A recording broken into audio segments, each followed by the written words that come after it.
Assalamualaikum warahmatullahi wabarakatuh. Mohon izin sender menyesuaikan, mohon izin memperkenalkan diri. Nama Dwienda Puspitasari, NIT 572011337581, kelas KLK 2D.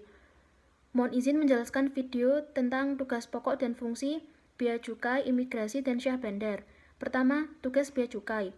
Direktorat Jenderal Bea dan Cukai berada di bawah dan bertanggung jawab kepada Menteri Keuangan dan dipimpin oleh Direktur Jenderal Bea dan Cukai.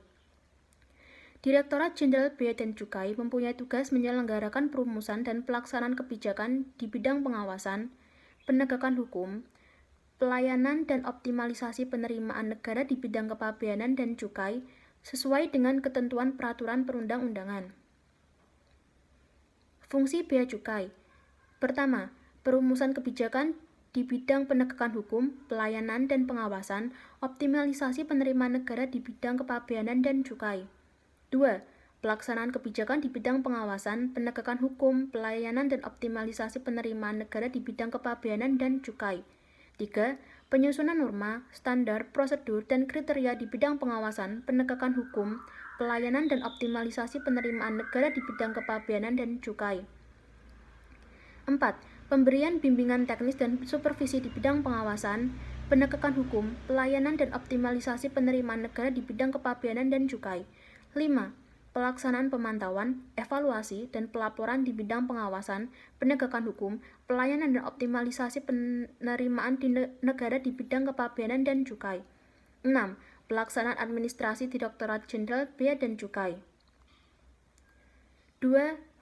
Tugas imigrasi. Tugas pokok dan fungsi imigrasi dikenal juga dengan trifungsi imigrasi. Trifungsi imigrasi ini meliputi: pertama, peraturan tentang berbagai hal mengenai lalu lintas orang keluar, masuk, dan tinggal dari dan ke dalam wilayah negara Republik Indonesia. 2. Pengaturan tentang berbagai hal mengenai pengawasan orang asing di wilayah Republik Indonesia. 3. Pemeriksaan dokumen perjalanan, baik negara yang ditinggalkan, negara yang dikunjungi, maupun negara yang dilalui. Fungsi imigrasi. Pasal 528, Direktorat Jenderal Imigrasi adalah unsur pelaksana yang berada di bawah dan bertanggung jawab kepada Menteri Hukum dan Hak Asasi Manusia. Direktorat Jenderal Imigrasi dipimpin oleh seorang Direktur Jenderal. Pasal 529, Direktorat Jenderal Imigrasi mempunyai tugas merumuskan serta melaksanakan kebijakan dan standarisasi teknis di bidang imigrasi. Pasal 530, untuk melaksanakan tugas sebagaimana dimaksud dalam Pasal 529, Direktorat Jenderal Imigrasi menyelenggarakan fungsi: 1. Perumusan kebijakan di bidang imigrasi. 2. Pelaksanaan kebijakan di bidang imigrasi. 3. Penyusunan norma, standar, prosedur, dan kriteria di bidang imigrasi.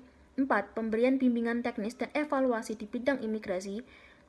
Dan yang terakhir, pelaksanaan administrasi Direktorat Jenderal Imigrasi. Terakhir, tugas Syah Bandar. Kantor Kesyahbandaran dan Otoritas Pelabuhan mempunyai tugas melaksanakan pengawasan dan penegakan hukum di bidang keselamatan dan keamanan pelayaran, koordinasi kegiatan pemerintahan di pelabuhan serta pengaturan, pengendalian, dan pengawasan kegiatan kepelabuhanan pada pelabuhan yang diusahakan secara komersial. Fungsi Syah Bandar yaitu: 1. Pelaksanaan penyediaan, pengaturan, dan pengawasan penggunaan lahan daratan dan perairan pelabuhan, pemeliharaan penahan gelombang, kolam pelabuhan, alur pelayaran dan jaringan serta sarana bantu navigasi pelayaran. 2. Pelaksanaan penjaminan dan pemeliharaan kelestarian lingkungan di pelabuhan, keamanan dan ketertiban, kelancaran arus barang di pelabuhan. 3. Pelaksanaan pengaturan lalu lintas kapal keluar masuk pelabuhan melalui pemanduan kapal, penyediaan dan atau pelayanan jasa kepelabuhan, serta pemberian konsesi atau bentuk lainnya kepada badan usaha pelabuhan. 4. Penyiapan bahan penetapan dan evaluasi standar kinerja operasional pelayanan pada kepelabuhanan. Sekian dari saya. Wassalamualaikum warahmatullahi wabarakatuh.